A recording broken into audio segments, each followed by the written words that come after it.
Dahil nandito rin pala si Claire. But, what was she doing here? She's invited? There's not something wrong. Ayaw niyang isipin ito pero mukhang may balak angawin ni Griffin ang mahal niya.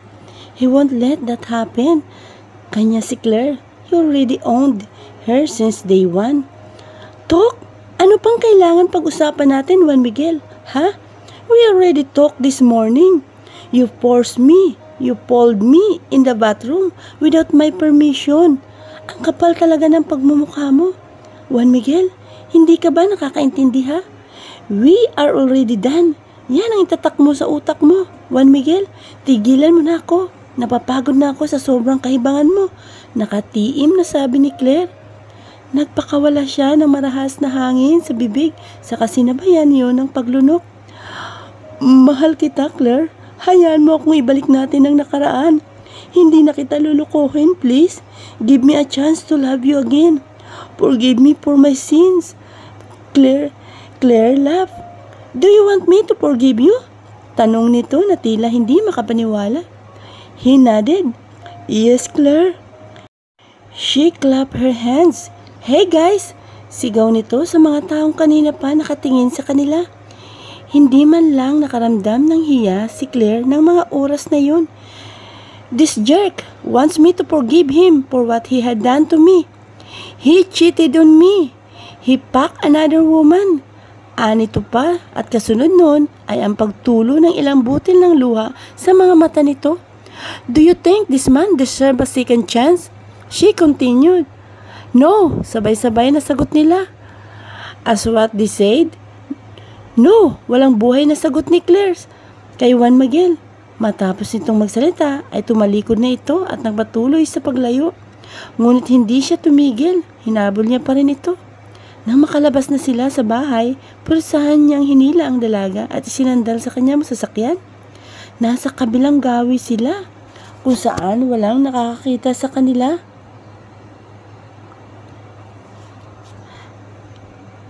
Please, Claire, nagmamakaawa ko. I said stop me, Juan Miguel. Stop me. Sunod-sunod itong hinampas ang dibdib niya. Hindi siya nakaramdam ng sakit. Hindi ka bobo, Juan Miguel. Kaya alam kong naiintindihan mo ako. Tigilan mo na ako. Singhal nito at nang mapagod. Sa kakahampas sa kanya, huminto ito at mahinang umiiyak. Binasa niya ang mga tuyong labi sa marahang hinawakan ang magkabilang braso ni Claire. Hindi nagpumiglas, bagkus ay hinayaan lang siya nito. Nang maibaba niya ang mga braso nito, sinapo niya ang namamasa nitong pisngi. We can start a new life, Claire. I won't cheat.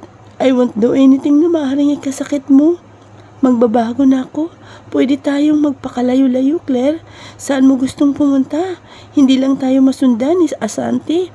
Sa Spain? Sa Amerika? Saan, Claire? Gusto kong bumalik tayo sa dati. Nanghihinayang ako sa pagsasama natin, Claire. Patawarin mo na ako, Claire. Please, forgive me. From his eyes, tears fell to his cheeks. Ayaw ko nang pagkatiwalaan ka ulit, Juan Miguel. Pagod na ako. Pagod magtiwala. Please, hayaan mo na akong umalis. Mahinahon nitong wika habang nakaangat ang mukha sa kanya. Inalayan niya ng isang matamis na halik ang dalaga sa noo nito. Nagmamakaawa ko, Claire, please. Hayaan mong patunayan ko na karapat-dapat ako sa iyo. Hayaan mong ipakita ko sa iyo na talagang mahal kita. I'm willing to give up anything just for you. Mi prometida. Halos pabulong niyang saad. He miss calling her mi prometida. Hindi ka na magluloko. Mamahalin mo lang ako. Yeah, hindi na ako magluloko. Kung gusto mo, iposas mo pa ako sa iyo. At oo, mamahalin kita. Hindi lang araw-araw, segundo pa. Sandali siyang tinitigan ni Claire bago siya nito niyakap ng mahigpit. Napangiti ng malapad si Juan Miguel at niyakap ito pabalik. Halo-halong nararamdaman ngayon ni Juan Miguel. Masaya siya. He wants to jump and shout at ipaalam sa lahat na maayos na silang dalawa ng mahal niya. He just can't believe na sa puntong ito sila magkakaayos. Akala niya magiging makulit na naman ang dalaga pero hindi pala. Maya-maya pa'y humiwalay na sila sa isa't isa. Idinikit ni Juan Miguel ang kanyang noo sa noo ng dalaga. Mahal na mahal kita, Claire, he whispered and kissed her softly. Promise, hindi na ako magluluko. Anya nang humiwalay siya rito. I give you a second chance dahil naawa na ako sa iyo. If you ever do that again, hindi na ako makikipagbalikan sa iyo. Bahala ka na sa buhay mo. Natawa siya. Thank you for giving me a chance, mi prometida. I love you. Claire smiled. I love you too, Juan Miguel. Ngumiti lang siya at inaya na nito sa kanyang kotse. Ang gaan-gaan na ng pakiramdam niya. Unlike before na parang may nakadagan na kung anong mabigat sa kanya. Where are we going now, mi prometida? Tanong niya sa dalaga nang i-start niya ang kotse. Sa bahay, Juan Miguel. Nag-aalala na sina mami at daddy sa akin. Ihatid mo na lang ako. But what? Don't let them see you. Sa labas mo lang ako ibaba. Why? Naguguluhan niyang tanong. Remember, my dad is mad at you. He might kill you if he sees you. I don't care, Claire. What? So hayaan mong masaktan ka ni daddy? This is not the right time, Juan Miguel. May oras para malaman nila na maayos na tayo. Magugulat sila. Nangako ako sa kanila na hindi na ako makikipagbalikan sa iyo. But look at us now. We are already okay. Kaya please, sundin mo na lang ako para rin sa iyo to, Juan Miguel. He heaved a deep sigh.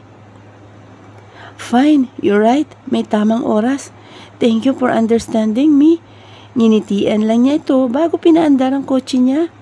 Naiintindihan niya ito. Kaya kung anong gusto nito, susundin niya dahil alam niyang concern lang si Claire sa kanya. Istrikto lang na nakatingin si Juan Miguel sa kalsada habang nagpapatakbo ng sasakyan. Kalaunan ay tiningnan niya si Claire. Nakasilip ito sa bintana habang may ngiti sa mga labi. Napangiti siya dahil sa ekspresyon ng mukha nito.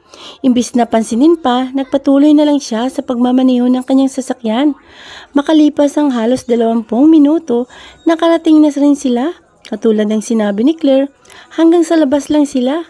Bago pa man bumaba si Claire, ay agad na nakababa si Juan Miguel.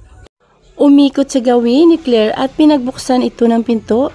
Inangat niya ang kamay sa harap nito. Kaya ko namang bumaba, Juan Miguel, natatawa nitong tanong. Nang mahawakan ang kamay niya, hindi siya umimik bagkos ay inalalayan itong makababa ng kotse. Ayaw mo bang ihatid kita sa loob? I don't wanna see you walking alone. Look, madilim ang lalakaran mo.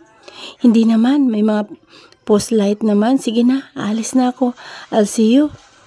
See you tomorrow, hikat. Yeah, tatango-tango sagot nito, saka naglakad na paalis.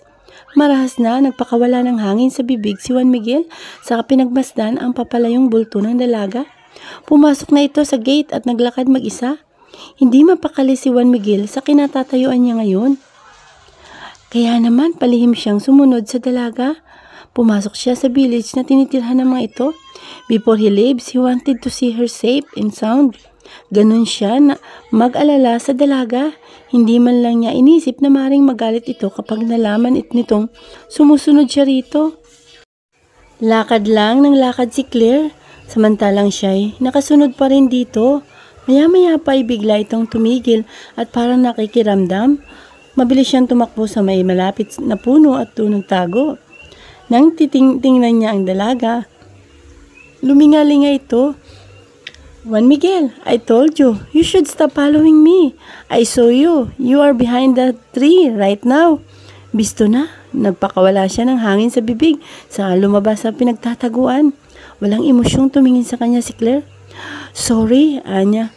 I'll see you tomorrow. Don't worry, I am safe now. Go and leave. Baka makita ka pa ni Dad. Okay, be safe, mi prometida. Magkikita pa tayo bukas, ha? Claire nodded at continued walking. Napakibit-balikat na lang si Juan Miguel at naglakad na pabalik ng kanyang sasakyan. Mukha na namang safe ito kaya sinunod na lang niya ang gusto nito.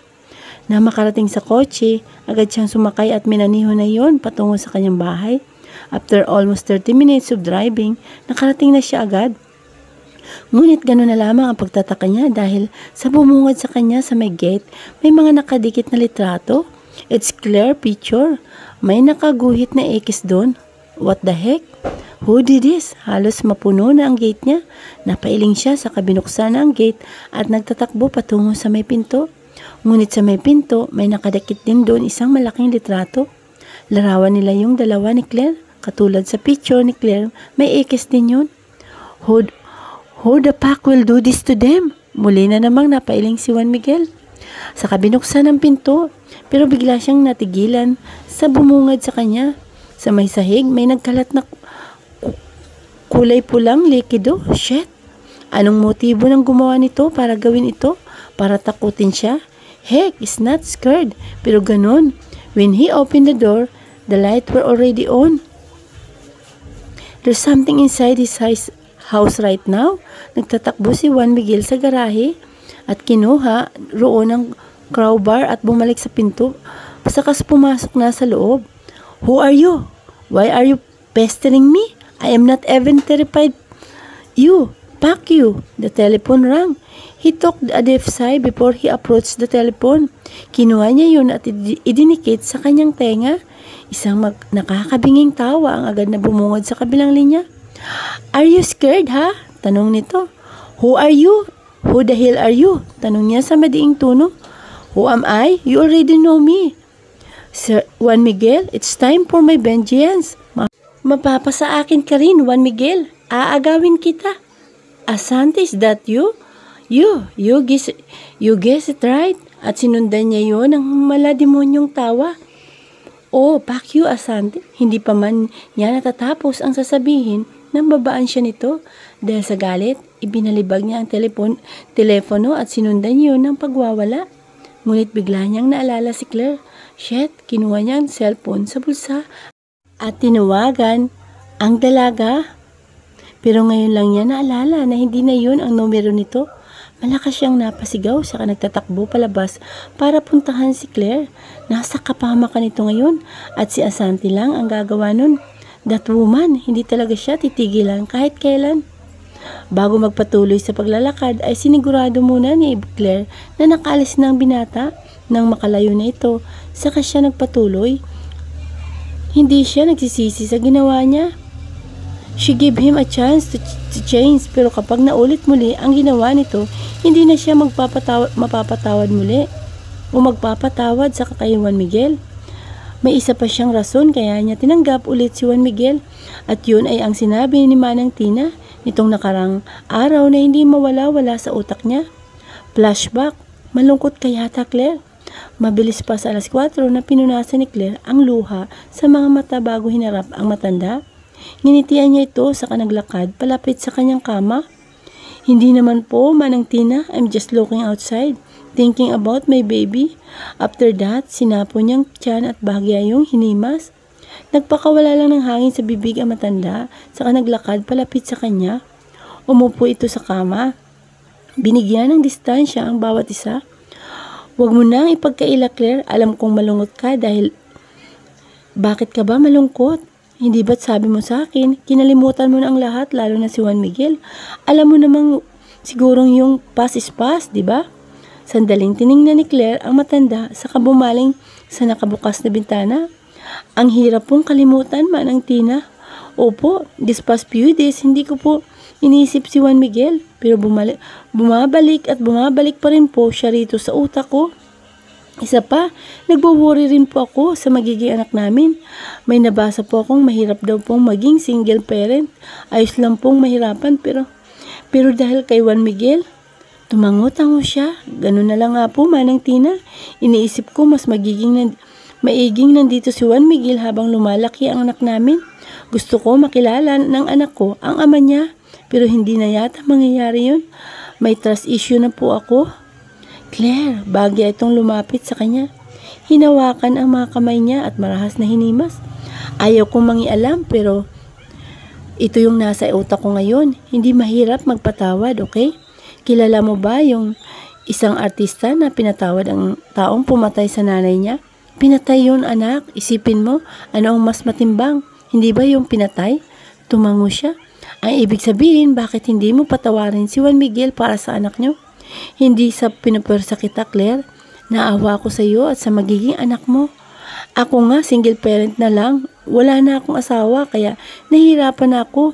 Huwag mong sayangin ang maging pagsasama nyo ni Juan Miguel dahil dadalhin nyo yan hanggang pagtanda nyo. Kita ko noon, masaya kayong dalawa at naway mangyari muli yun. Magiging makasalanan po ba ako kapag hindi ko pinatawad ang lalaking nagdulot sa akin ng sakit? Tanong niya sa mababang tono. Umiling ang matanda.